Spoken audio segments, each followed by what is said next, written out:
कल्पना करो एक बेहद संकरा समुद्री रास्ता जिसे दुनिया स्ट्रेट ऑफ हॉर्मुज के नाम से जानती है और जहां से दुनिया का लगभग 20% तेल गुजरता है। यानी अगर यहाँ हलचल हुई तो पूरी दुनिया की अर्थव्यवस्था कांप उठेगी। और इसी रास्ते पर सीना तान कर खड़ा है अमेरिका का सबसे ताकतवर युद्धपोत USS Gerald R Ford aircraft carrier, जिसकी कीमत $13 बिलियन बताई जाती है। इस पर 70 से ज्यादा लड़ाकू विमान, हजारों सैनिक और ऐसी एडवांस टेक्नोलॉजी लगी है जिसे देखकर बड़े बड़े दुश्मन भी कदम पीछे खींच लेते हैं। लेकिन कहानी यहीं से पलटती है, क्योंकि अचानक समुद्र की शांति टूटती है। रडार स्क्रीन पर छोटे छोटे सैकड़ों नहीं बल्कि हजारों निशान चमकने लगते हैं। ये ना कोई पक्षी है, ना ही पुराने जेट, ये हैं ईरान के ड्रोन और मिसाइल्स। और यहीं से शुरू होता है वो खेल जिसने पूरी दुनिया को सोचने पर मजबूर कर दिया। दोस्तों, आज की इस कहानी में हम सिर्फ हथियारों की बात नहीं करेंगे, बल्कि उस सोच, उस जिद और उस रणनीति को समझेंगे जिसने एक समय कमजोर रहे देश को आज एक खतरनाक ताकत बना दिया। लेकिन इस कहानी को समझने के लिए हमें पीछे जाना पड़ेगा, उस दौर में जब ईरान बेहद कमजोर था, जब ईरान इराक युद्ध चल रहा था। उस समय ईरान के पास न आधुनिक एयर डिफेंस था, न मजबूत मिसाइल सिस्टम। उनके शहरों पर लगातार हमले हो रहे थे और बचाव के नाम पर कुछ भी नहीं था। लेकिन यहीं से शुरू हुई एक जिद, आत्मनिर्भर बनने की जिद। ईरान ने तय कर लिया कि अब वो किसी पर निर्भर नहीं रहेगा। उसने पुराने अमेरिकन जेट्स को खोला, उनकी टेक्नोलॉजी को समझा, रिवर्स इंजीनियरिंग की और धीरे धीरे अपनी अलग राह बनानी शुरू कर दी। रूस और चीन के साथ रिश्ते मजबूत किए और सबसे बड़ी बात, उसने एक अलग रणनीति अपनाई जिसे पैसिव डिफेंस कहा जाता है। पहाड़ों के नीचे गहराई में मिसाइल बेस बनाए गए, ऐसी सुरंगें जिनमें पूरी की पूरी मिसाइल यूनिट छुपाई जा सकती है। ये सिर्फ बंकर नहीं थे, बल्कि पूरे अंडरग्राउंड शहर थे जहां से अचानक हमला किया जा सकता था और दुश्मन को पता भी नहीं चलता था कि हमला कहां से हुआ। धीरे धीरे वही देश जो कभी हथियारों के लिए संघर्ष कर रहा था, आज ड्रोन टेक्नोलॉजी में दुनिया के बड़े खिलाड़ियों में शामिल हो गया। और फिर आता है वो मोड़ जिसने पूरी दुनिया को चौंका दिया।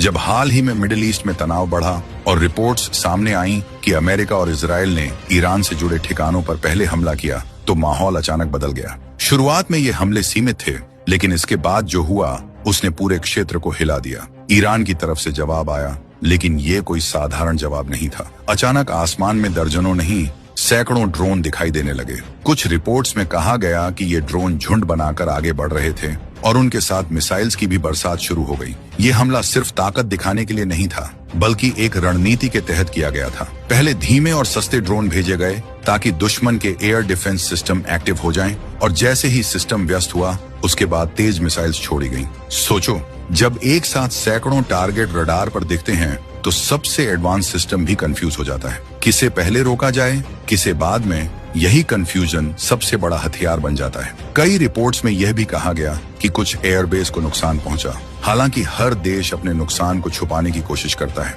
लेकिन इतना साफ था कि यह हमला सिर्फ जवाब नहीं था, बल्कि एक मैसेज था। और इस पूरे खेल का सबसे खतरनाक हिस्सा था ड्रोन स्वार्म टेक्नोलॉजी। शहीद 136 जैसे ड्रोन जो दिखने में छोटे और साधारण हैं, लेकिन जब ये झुंड बनाकर हमला करते हैं तो बड़े बड़े सिस्टम भी दबाव में आ जाते हैं। इनकी खास बात यह है कि ये बहुत सस्ते होते हैं, लेकिन इन्हें रोकने के लिए जो मिसाइल इस्तेमाल होती है वो लाखों डॉलर की होती है। यानी दुश्मन को आर्थिक नुकसान भी होता है और रणनीतिक दबाव भी बनता है। अब जरा सोचो, अगर एक एयरबेस पर एक साथ 50 ड्रोन आ जाएं और उनमें से सिर्फ 10 भी अपने टारगेट तक पहुंच जाएं, तो नुकसान कितना बड़ा हो सकता है। और यहीं पर आता है अगला स्तर, हाइपरसोनिक मिसाइल्स, जिनकी स्पीड आवाज से कई गुना ज्यादा होती है, इतनी तेज कि उन्हें ट्रैक करना बेहद मुश्किल हो जाता है। कहा जाता है कि कुछ मिसाइल्स अपने रास्ते को बीच में बदल भी सकती हैं, जिससे उन्हें इंटरसेप्ट करना और भी कठिन हो जाता है। जब ऐसी मिसाइल छोड़ी जाती है तो दुश्मन के पास प्रतिक्रिया देने के लिए बहुत कम समय होता है,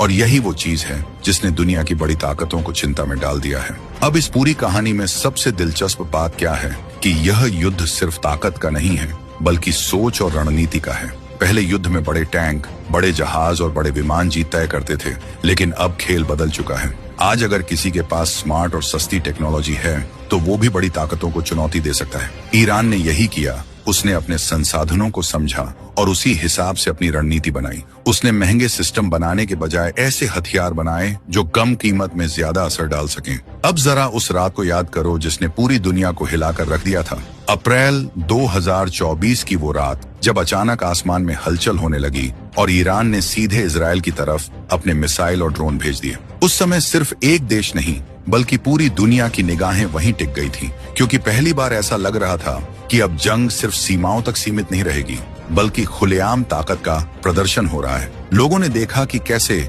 मिसाइलें लंबी दूरी तय करके उन इलाकों तक पहुंच रही थीं जिन्हें सबसे सुरक्षित माना जाता था। यह सिर्फ हमला नहीं था बल्कि एक साफ संदेश था कि अब डरने की बारी बदल चुकी है। ईरान ने यह दिखा दिया कि वह अब सिर्फ जवाब देने वाला देश नहीं बल्कि पहले वार करने की क्षमता भी रखता है, और उसका निशाना सिर्फ इजराइल तक सीमित नहीं है बल्कि पूरे मिडिल ईस्ट में मौजूद अमेरिकी ठिकाने भी उसकी रेंज में आते हैं। इसी ताकत को दिखाने के लिए ईरान ने अपने हथियारों को ऐसे नाम दिए जो अपने आप में चेतावनी है, जैसे खैबर मिसाइल और कनियाम मिसाइल, जिनकी मारक दूरी 2000 किलोमीटर से भी ज्यादा बताई जाती है। यानी अगर नक्शे पर देखा जाए तो एक बहुत बड़ा इलाका इनके दायरे में आ जाता है, और यही वजह है कि इजराइल के लिए यह खतरा साधारण नहीं बल्कि बहुत बड़ा बन चुका है। लेकिन असली कहानी यहीं खत्म नहीं होती, क्योंकि ईरान ने सिर्फ मिसाइलें ही नहीं बनाई बल्कि उसने युद्ध का तरीका ही बदल दिया है। उसने इलेक्ट्रॉनिक वॉरफेयर में ऐसी पकड़ बना ली है जो बड़े बड़े देशों के लिए सिरदर्द बन चुकी है।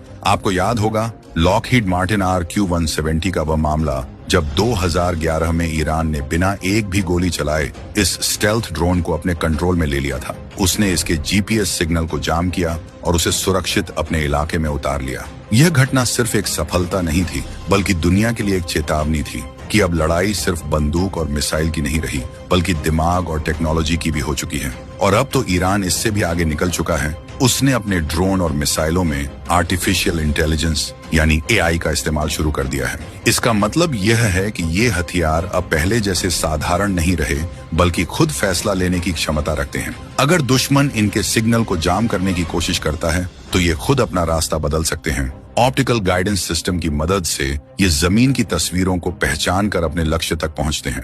यानी अब इन्हें रडार या GPS पर निर्भर रहने की जरूरत नहीं है। ये एक तरह की अदृश्य ताकत बन चुकी है जो दुश्मन के सबसे महंगे सिस्टम को भी बेकार कर सकती है। और अब बात करते हैं उस हथियार की जो सीधे अमेरिका की सबसे बड़ी ताकत को चुनौती देता है, खालिज फार्स मिसाइल। यह एक एंटी शिप बैलिस्टिक मिसाइल है जिसे खास तौर पर बड़े युद्धपोतों और एयरक्राफ्ट कैरियर्स को निशाना बनाने के लिए बनाया गया है। दुनिया एयरक्राफ्ट कैरियर्स को अजेय मानती है क्योंकि ये चलते फिरते एयरबेस होते हैं, लेकिन ईरान की सोच कुछ अलग है।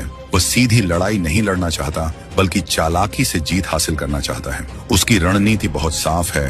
पहले हजारों ड्रोन और छोटी तेज नावों से दुश्मन के डिफेंस सिस्टम को इतना व्यस्त कर दो कि वह थक जाए, उसके हथियार खत्म होने लगे और उसका ध्यान बंट जाए, और जैसे ही सही मौका मिले एक सटीक मिसाइल से आखिरी वार कर दिया जाए। सोचो, अगर ऐसा होता है और अमेरिका का एक भी बड़ा कैरियर समुद्र में डूब जाता है तो यह सिर्फ एक जहाज का नुकसान नहीं होगा बल्कि पूरी दुनिया में उसकी ताकत की छवि पर बड़ा असर पड़ेगा। यही कारण है कि अब जियोपॉलिटिक्स का खेल पहले से कहीं ज्यादा खतरनाक हो चुका है। ईरान धीरे धीरे रशिया और चाइना जैसे देशों के साथ मिलकर एक ऐसा संतुलन बना रहा है जो आने वाले समय में वैश्विक ताकत के समीकरण को बदल सकता है। दोस्तों, इस पूरी कहानी से एक बहुत बड़ा सबक मिलता है कि ताकत सिर्फ पैसे या बड़े हथियारों से नहीं आती बल्कि सोच, मेहनत और आत्मनिर्भरता से पैदा होती है। आज ईरान के ड्रोन और मिसाइल सिर्फ युद्ध के हथियार नहीं बल्कि एक राजनीतिक दबाव का जरिया भी बन चुके हैं। अब सवाल ये है कि क्या यह सब हमें तीसरे विश्व युद्ध की तरफ ले जा रहा है या फिर यही संतुलन